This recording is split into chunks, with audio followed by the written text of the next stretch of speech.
Hey, this is Izzy Dakota Jones, and you're with the Art of Doing Podcast 2021.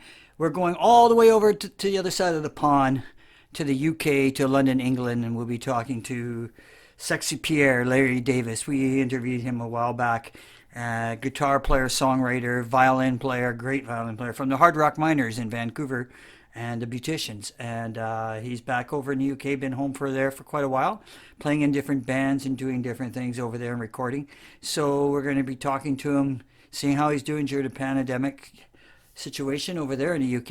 And I guess he must be just like the rest of us, seeing what's going to happen next. So the musicians and the artists can get back out and playing the festivals and the concerts and the bars and stuff. So we'll see what happens. We'll be talking to Sexy Pierre, or as we know him, Larry Davis. So hang in there.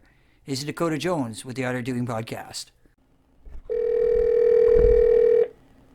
You're live on the air. Live on the air. It's how you doing there, Larry? Yeah, good. And yourself? Not bad, not bad. Hanging in there with all the BS going on. What do you think? Oh yeah, complete crap. I like it. That's good. I'm going to write that down. Complete crap. Right. Who knew we'd be caught up in this kind of crap, right? I know. It's like, complete crap. Promoting fear everywhere, so nobody can make money anymore, so they can control us eventually. Yeah. They're taking over.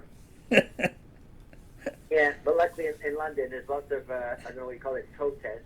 Yeah. People are fed up with the government, the restrictions, the stupid policies that don't work, the fear, face-mongering news, it's all nonsense. Yeah, there's just so much going on, isn't there? Oh yeah, and it's just crazy. It is. It is crazy out there. You can't do anything. How are you doing with music? Are you still being able to write songs and do stuff like that? How's it going on that end of it? There's no gigs. It's all been dead. I mean, all I do is teach still online on Zoom, and then I help people out with their songs. People want ideas. I'm still producing basically, and Yeah. over here, I could still go to recording studios and produce because they say social distancing, but nobody really does it in the studio. You just say anything to follow government guidelines to open up a recording studio, and then once you're in, you just do what you want. Right on. Good stuff. Interesting, eh? Yeah. And, well, at least I went to Bucharest twice now, and there's bands playing out there, and people are there in the summertime and it's there in November. There's still music being played there. So depending what country you go to, they've all got their different rules. I know, it's weird, isn't it? Yeah. It doesn't make any sense half the time because what goes on in one area, like even in say in the city, there's in Vancouver here, like there's you can't play music, like loud music or anything like that, but you can sit in a restaurant, 50 people sitting together. You know what I mean? I mean that's slowed down now because the restrictions are higher, but a few months ago, everybody in a restaurant sitting table to table, no masks on, nothing. But you can't play music, No, that's right. It doesn't make any sense. It makes no sense, right? I mean, come on, if you're gonna take this away from me, you better take this other thing away from everybody else, Well, yeah, and the other thing is they just come out with these ridiculous statistics, and I say, well, where's all these people got COVID? Where are they? Are they sick, or is it just tested positive? And it sounds really terrible. Yeah. It's hard to, some people get really sick with it, and some people don't, right? That's what's going on, right? And I guess the bottom line to it all is that I think what everybody freaks out is why they freak out, Larry, is because it spreads fast, right? Whether it hurts, you die or you don't, sort of thing, right? You get sick with it, it spreads quick. That's the problem, right? And they don't like anything they can't control, right? So, it's like catching a cold. Some people get it, some people don't. Some people get a cold that turns into pneumonia. Some people don't. Everybody's different to any kind of germ. That's right. That's the thing, right? But the thing with this thing, it just spreads so fast that they don't know what to do with it, right? That's why they're finally getting a hold on it. Maybe with the vaccines, we'll see, how fast that all gets done. Because as soon as they do that, well, then the bug doesn't stand a chance, right? Then we're going to step on it. Yeah. We're going to squish it. Yeah. Oh yeah. because The people who believe in themselves and are not getting caught up in the nonsense, they're the ones who'll be getting back on their feet really quick once everything gets sorted out. yeah, that's true. That is so true. That's true. So hey, quick questions, because I wanted to ask you this before. How long have you played guitar for now? How many years? God, I don't know how many years, but for a long time. I started when I was like 16, and I'm 61 now. Yeah. Wow, that is a long time, isn't it? Yeah. Yeah. And then you played guitar first before you played violin, right? That's right, yeah. And then because I was in a band, they were playing a Rod Stewart song. I forget what it was called. And they said, well, you're the best musician in the band. We think you should play the violin. And in those days, I said, forget it. I hate the violin. But I was the elected one, so I got a violin. And when I went for violin lesson, the teacher told me I was a natural. And then she made me give me all this stuff to do, and I picked it up really quick. Right on. See, there you go. But you could say it was the universe way of kicking my butt to play the violin as well as the guitar, because I never would have played violin otherwise. Yeah, exactly. And then you basically got handed it to you, and you didn't, and so you just took advantage of it and went for it, right? Yeah, because in those days, we were a rock band doing songs like Deep Purple, Steppenwolf, Free, Cream. Yeah. I mean, who wants to play violin when you're playing in a band like that? You can blame Rod Stewart for all that. I know, because I forget the hit he had. It was some hit, big single. You're in my dude. Yeah. I remember that one. Yeah, that's right too. Whatever that is, yeah. That's right. There was a violin in it. That's it. I saw him at the Hollywood Bowl about 2 years ago. Really? Yeah. It was a pretty good show, actually. He's kind of schmaltzy, but he played all his hits and everything. But like the band was really good, Larry. The band was hot. The players in the band were really good players, right? And not only that, like he had two brothers in the band, and they were twins. So one played bass, and one played guitar. So and he had these really hot girls playing all the other instruments too. Like it was like it was not only like they played really well, they all looked really good, right? And then there's old Rod there, right? And what was good about it was Jeff Beck was there. And Jeff Beck came out and played 5 songs with him. Wow. Yeah, he did all the classics that they did, right? And that was cool. Yeah. That was cool. Jeff Beck was cool, right? And that was the cool part. What were you doing in Hollywood at the time? Nothing. We wanted to take a week off, and a bunch of us just wanted to go down there and get away. So I went once a long time ago. I was down there, and I went to see. We were about 3 summers before that. We went. We wanted to do something one summer, right, for a weekend, right, and get the hell out of here. And we weren't doing anything besides just playing music and stuff. So a bunch of us thought, well, why don't we go to the Hollywood Bowl? Never been to the Hollywood Bowl, right? So we said okay, and then so we looked on the thing, and Sheryl Crow was playing. So we decided, okay, not a big Sheryl Crow fan, but we'll go. We'll go just to get the experience of the Hollywood Bowl, right? And it was a good show. You know what I mean? Like, it was really good. And sitting in the Hollywood Bowl was very cool, right? It was very cool. Hot, nice summer night, outside, and it was really civilized. Like, people there, they had sections close to the stage, Larry, where you could sit there at tables, reserved tables, and you got served food and booze. Yeah, and everybody, you could buy drinks, and you can sit in the stands and have your drinks, and nobody said anything, right? It was really well, it's like, what did one of my friends said? He said, oh, this is really civilized. But it was pretty, then we decided to go again, and then Rod Stewart was with Jeff Beck, so we thought, oh, that would be a good show to go to and see Jeff Beck, right? So we went to see that one, yeah. It was all right. The Hollywood Bowl was an experience. Yeah, that would have been cool. Yeah, Hollywood's a fun place to go. There's always something going on down there, right?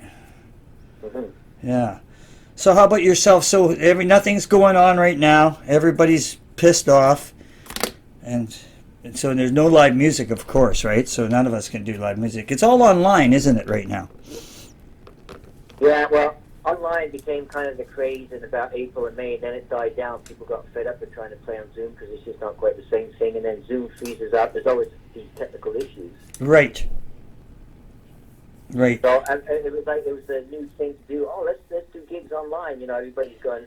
But then after a month or two, people got fed up, and then that just died down. Right. Yeah. Yeah. I know. I noticed that we were doing streaming, like live shows. There's a couple places, studios, sort of putting on like like live streaming shows, right? And there's one guy in Langley, BC, that he does. He has a nice jam shack. He calls it jam shack, and he streams everybody live. The bands go up and play, and he streams them live, right?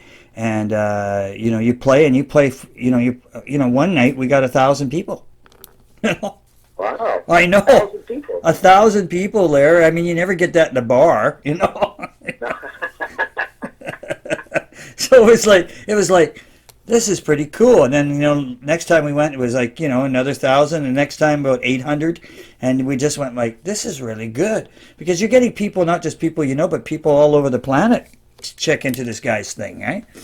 So that's right. Yeah. So we're starting to do a lot more streaming because we just think you get 300 or 400 people, maybe 1,000 or more. Who knows? Like, it's way better. So how you guys do that? Are you getting in a room together and you all play together? Yeah.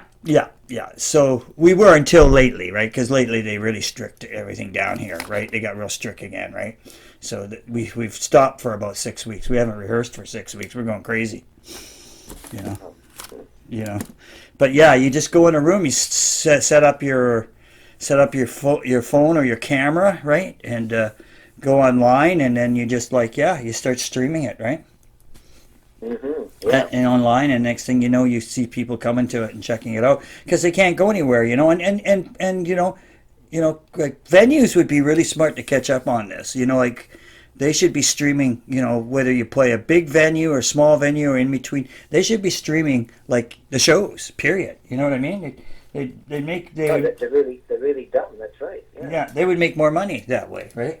Yeah, people could go there, buy a drink, and just watch a big screen and watch the band play. Yeah. And they could still do it with social distancing as well. Yes. Yeah, you think here in London, it's the same thing. It's like we just entered another major lockdown this week, so everything's been shut again except for the food shops, and that's it, to buy food. Right. Okay. Yeah, you've been shut down for a bit, and you're open again. That's right too. Yeah. So it's a normal. It's a lot of restaurants. They go, we've only been open for a week, and now we have to shut down again. Yeah. We just shut down about 6 weeks ago. Like, we got stuff open, but like stores are open and restaurants are open, but like no big gatherings, right? So you can't gather, and nobody coming over to your house and stuff, right? So like you can only have the people that live in your house, and that's what's happening now. And the hospitals are full, right? Like like I work in a hospital. It's really bad right now, right? It is bad. There's a lot of people sick. There is a lot of people sick. So the numbers are up. That's what I'm trying to say. So you actually see that yourself? Oh yeah, I see it all the time. I see people dying. I see all kinds of stuff. Oh yeah, it's happening. And now the second wave is way worse than the first wave. Yeah. Really? Yeah, it's worse. It is worse. It's like way up. The people are left, right, and center. So it's not fun. No. What are you doing in the hospital now? I am a porter. So what I do is I push patients around to the different departments, right? Tests. Wow, how did you get that job? Because before you were working in the kitchen. Yeah, I got the hell out of there a long time ago. Oh, wow. I make more money, but it's more dangerous right now. Really? You have to wear all the protective gear. Oh, yeah, I'm gowned like you don't even know who I am. I look like I just came out of the ocean or something. Wow, amazing. Yeah. I wonder, is Frank still open during this pandemic? You know what? I don't know. Good point. He probably is, and there's limited numbers that he can have in there, and he would probably have all the protection stuff up. You know what I mean, like the plexiglass and everything. Yeah. They have all the protective stuff, probably, and wearing a mask. I imagine Frank might not be there though. You know what I mean? Maybe the boys are, but I don't think he. He probably has to be careful, right? Well, yeah, because I heard he had a heart attack a few years ago. He did, eh? I didn't know that. Wow. Yeah, about 4 years ago, he had a heart attack, and the boys had to take work non-stop.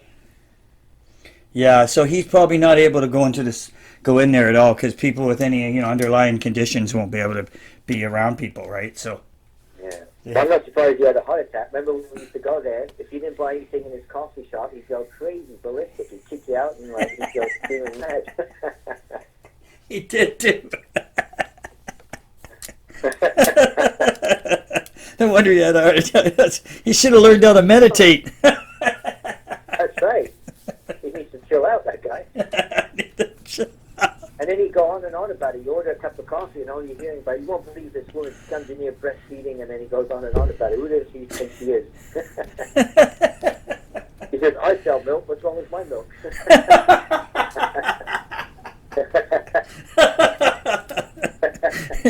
What a guy, eh? What a guy. What a crazy area. That whole area is crazy. I know. How's your mom doing? Is she surviving in all this pandemic? Yeah, she's staying home. She's 88 years old, man. Wow. That's when my mom died, 88 last year. Yeah. My mom's 88, so. Wow. Yeah. She's hanging in there anyways, Wow. right? Well, give her my regards when you see her. I will. Yeah. So that's it for now, music-wise, right? Not much else is going on. You're just going to hang tight. So you teach. Pretty much dead music-wise because everything shut down in March. No one's allowed singing. No one's allowed performing. And, there used to be buskers everywhere. Now there's no buskers either because it's considered dangerous. That's weird, eh? It's just I don't understand. I mean, I get it. I get the worry about the spread of it, but like I don't know. It's messed up. I mean, we started like after the first wave settled down, they opened up the rehearsal studios and we started rehearsing, right? So and we started streaming and things were fine. So the minute the numbers started going up, then they went nuts and shut everything right back down, right? So Wow. so we'll have Which rehearsal studios are you using now? We go to one on just off Hastings it's on Pandora, just in East Van there. Oh. It's nice. It's big. It's fairly big. Remember where the Princeton pub was there on Powell? Yeah. Yeah, just up the street from it. Just up the street. Oh, okay. Yeah. Is that pub gone now? No, it's still there. And he was one of the last venues that had live music. And so Really? yeah, he kept going. He kept going through the pandemic and he put up all the restrictions. He was really good. He followed everything they wanted to do. And then when the second wave came in and they said, okay, no more loud music, it has to be all quiet, he just lost it. He said, Joe, he says, that's it. Sorry, guys, I'm shutting everything down for now music-wise, right? I'm not going to put you guys through this, right? That's enough. I followed all the rules and put up, plexiglass on the stage and, separated everybody on the stage and how many people can be on the stage. And he followed all the rules. And then he said, when the minute they told him that it can't be loud, he just said, okay, that's it. Wow. It's over, right? Yeah. Well. Yeah, and then we played a bar out in Surrey, and that was the last place we played before they cracked down, and it was the same sort of thing. You couldn't play very loud, right? And so you're playing really quiet, and people were just the band was getting frustrated, right? Like this is ridiculous, right? We might as well not be playing, right? Yeah. So that was the end of that. Steve's still playing with you. No, I haven't seen him for 100. I saw him last year once. Yeah, he hasn't changed, if you know what I mean. Yeah, that's a shame. Yeah. I know. He's still the same person. Yeah. Got Is he issues. not doing music anymore then? I don't know. I think he was trying to. I think he was doing some things. I don't know how much, right? But yeah, I just saw him one night at a jam session. And you remember the Coastal Hotel down by my place? Oh yeah. Yeah, around the Peony. Yeah, right there. We were in there, and they hosted a jam, which on Sunday nights, which was really good. There were Sunday nights there was a lot of really good players, and and it was fun. So he came in. He was there one night, yeah, and we talked for a little bit. But he was pretty messed up. So I could see things hadn't much changed, right? So we didn't talk for very long, Yeah. Yeah. because it wasn't conversation wasn't going to go anywhere, And how's your son doing? He must be pretty big by now. He is. He's a music teacher. Really? You're joking. Oh my God. Yeah, he's a music teacher, and he lives on Vancouver Island. Oh my God, Vancouver Island. Wow. Yeah, he's in Port Alberni. Oh yeah, it's supposed to be cool and hip out there. I don't know about that. Yeah, lumberjacks galore, right? Lumberjacks galore. Yeah, that's about the size of it. Yes. Wow, I can't believe he's a music teacher. That's incredible. Yeah. Where did he study for that? He went to UVic. Oh yeah, they have a really good music program there here. They have a really good one. Yeah. Oh, that's incredible. So is he teaching like what level? High school, primary? High school.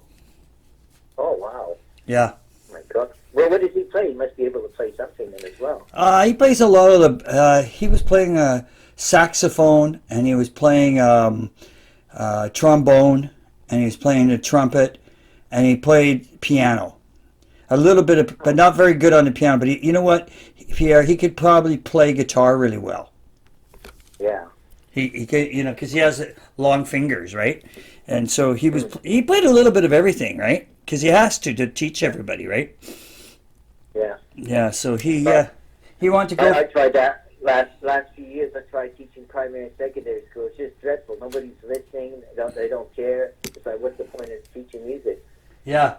I imagine it's a tough nut to crack, right? Oh yeah. I don't know how he does it, but over here it's just dreadful. Yeah. I know. We could get a job here, no problem. They're trying out for music teachers. There you go. Should move over to London, get a job.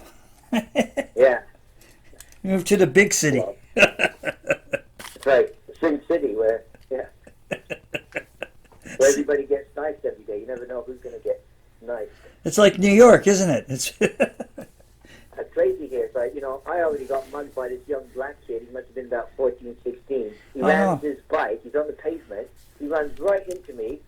And, and it really hurt. So, of course, because it hurt, I'm bending over going, who's the idiot? And I look behind me, and he's coming back to get me. I couldn't believe it. Wow. And, people said, it's a good job I didn't hit him back because they carry a knife in them. He could have stabbed me. And everybody was scared of him because he was so violent. And luckily, I didn't say nothing. I said nothing. He kept spraying his head off. And he blamed me for going into his bicycle. And he was only like 14, 16, so young, but so violent. It was unbelievable. Wow. But the police said you did the right thing because, the trouble is, these kids, they're either on drugs or they're so used to stabbing people quickly. So he said, it's a good thing you said nothing, and the best thing is to remain neutral and untriggered. So I did the right thing in the end. Yeah, you didn't go there, right, with him, right? Yeah. No. Because, his first reaction is like to punch the guy in the face. But the trouble is, he could have come back with his gang members, and I would have been in real big trouble. Yeah. He needs to learn how to meditate. He needs to switch drugs. Too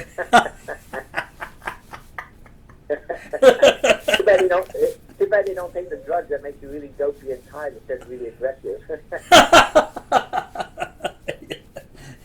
How about the birds? Are any birds there? The birds, God knows what's happened to birds. They've all disappeared now. There used to be tons of birds everywhere, but that's just the lockdowns, like people are scared to travel. Yeah, no birds. Yeah. Especially in the summer, it was great, because, when it's hot and sunny, they're all wearing the short skirts and everything. And I don't know what happened this summer. There was hardly any to be seen. Yeah. Like they made a mass exodus somewhere. I don't know where they've gone. They're all gone away. Kobe's chased them away. That's right. Yeah. Can't wait to think. And well, now they've got the vaccine. Hopefully that's going to open up the market soon. So if by bit, people can go out and do things. Yes. And you guys started first too, right? Yeah, it started about 2 weeks over here. Yeah. 2 weeks ago. Yeah, we're doing it here now, but they're already having distribution problems. It's already started.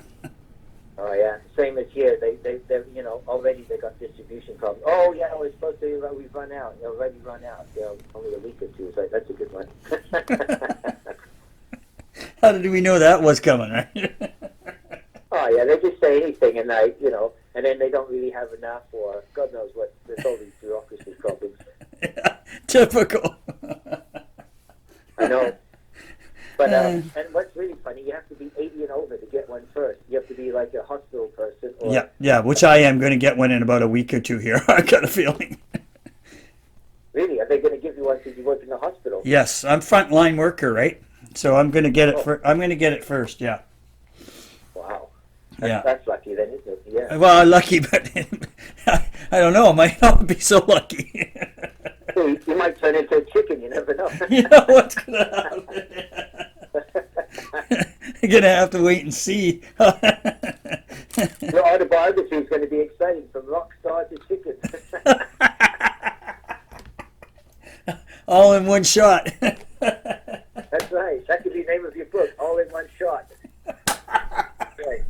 One shot. One shot in the arm. That's right. That'd be a good one, eh?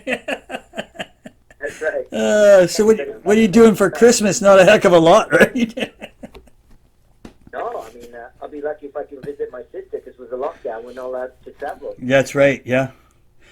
Right. I'll probably stay in my flat by myself, and that's it. Wow. That sucks. At least you get to stay home, I guess, right? Yes, that's what I'm going to do too, stay home. Yeah. Yeah. Unreal. Hey, well, I'll let you go. I'm going to let you go, and I'll give you a holler. I'll give you a holler in the new year. Be safe, okay? All right. Well, enjoy your whatever it's called, vaccine shot, and I'll let you know if I survive. That's right. Expect a full updated report.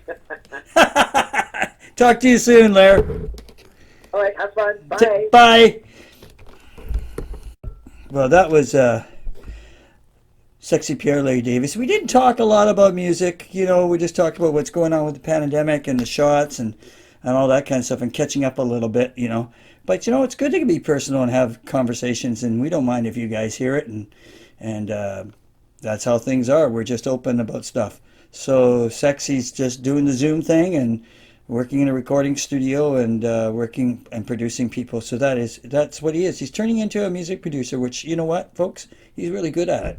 So not much is happening over in the UK, no different than over here. So everybody take care, and we'll be talking to you. And by the time you catch this interview with Larry or Sexy Pierre from the UK, you will be from London, England. You'll probably be going, wow, I just got stabbed in the arm and I'm feeling a lot better. Take care, everybody. Izzy Dakota Jones with the Art of Doing Podcast 2021. Bye for now.